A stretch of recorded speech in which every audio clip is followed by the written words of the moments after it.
大家好，我是云里相识，有点老花眼，跟大家一起瞅瞅视频。Taiwan, September. It's been 7 days since Killens was detained, and the mainland's terminology towards Taiwan independence has changed. Oninda Shangyang senses something is amiss. This former mayor of Taipei and current chairman of the People's Party has ended up in such a predicament. This is no small matter.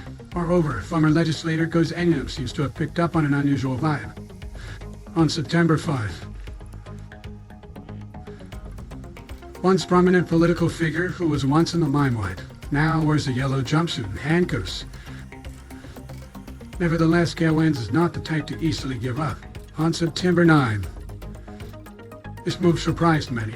In Taiwan, many politicians facing similar situations would immediately appeal to secure their early release.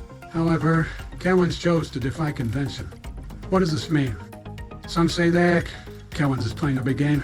Both Guillaume Day and Go's Englian have asserted the strategy. They claim that the People's Party understands Killens' tactic given the prosecution demands. If the prosecution fails to produce conclusive evidence, only when the case reaches the first trial can it be made public across Taiwan, allowing Killens to defend himself and the public to truly understand the case. In essence, Killens is gambling, betting that the prosecution has no solid evidence and that he can clear his name. This is indeed a risky move. If he wins, Killens can not only exonerate himself, but also deal a heavy blow to the DPPs. But if he loses, it could be catastrophic. After all, the reasons behind Killens' detention are far from simple. He's accused of abusing his power to influence judicial punishment projects, and is even suspected of bribery. A long list of charges. However, Killens resolutely denies the bribery allegations. This raises questions if he's truly innocent. Why was he detained?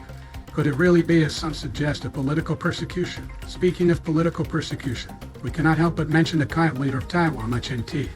Within just a few months of taking office, he has initiated numerous drastic actions.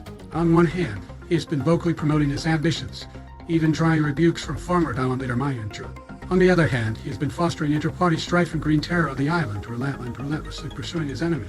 Some say that Killens is like Ching-te's arch enemy. After all, as the chairman of the People's Party, Killens is a prominent figure in Taiwan's political landscape. More importantly, Killens stood against the DPP in this year's Taiwan leadership election. Lai Ching-te would undoubtedly seek to eliminate such a formidable opponent. However, Lai Ching-te's targets don't stop at Killens. Since taking office, he has also gone after the DPP's biggest rival within its ranks. Tsang Wan-san, who was once a close aide to Tsang, when in a high-ranking official in the previous DP administration, Lai Ching-te's actions are clearly aimed at reshuffling the DPP's internal power structure. Some may wonder, what's the mainland's stance on this matter? Initially, the mainland didn't make many statements, as it appeared to be an internal Taiwanese affair. However, on September 11, Ma Kagyan, a spokesperson for the Taiwan Affairs Office of the State Council, suddenly commented on Killens' persecution by the DPP's judiciary during a regular press conference. Ma Kagyan stated that since taking office, the Lai Ching-te administration has repeatedly manipulated judicial and administrative means to create a green terror on the island, aiming to eliminate those who do not support the DPP or recognize Taiwan independence and pursue personal gain. He also emphasized that Taiwan independence is a scourge and a dead end, destined to fail. These words are significant. The mainland rarely comments on Taiwan's internal affairs, but this time, its stance was unusually firm. Moreover, have you noticed, the mainland's terminology towards Taiwan independence has changed. It used to refer to Taiwan independence separatists, but now directly calls Taiwan independence a scourge and a dead end. This is not just a change in wording, but a manifestation of the mainland's increasingly firm stance on Taiwan a related issue. However, not everyone in Taiwan is receptive to the mainland's stance. Kuomintang legislator Ko Chai-in said that the mainland's righteous words are not good for Killens, and the Taiwan Affairs Office should not criticize Taiwan's judiciary. However, not all voices within the Kuomintang are unified. Kuomintang Vice Chairman Lin Shan once stated that whether Killens is involved in corruption must be determined and judged by the court. Without conclusive evidence, outside parties should not make arbitrary comment. He also pointed out that the Taipei District Prosecutor's Office's investigation department leaked unconfirmed information to Greed Media, which violates due legal procedures. Nevertheless, Killens' detention has ironically benefited the People's Party. The party called on supporters to rally in support of Killens, originally preparing for less than 3 air chairs. Nearly 20 casual people showed up. As a result, the People's Party support rate has solidified.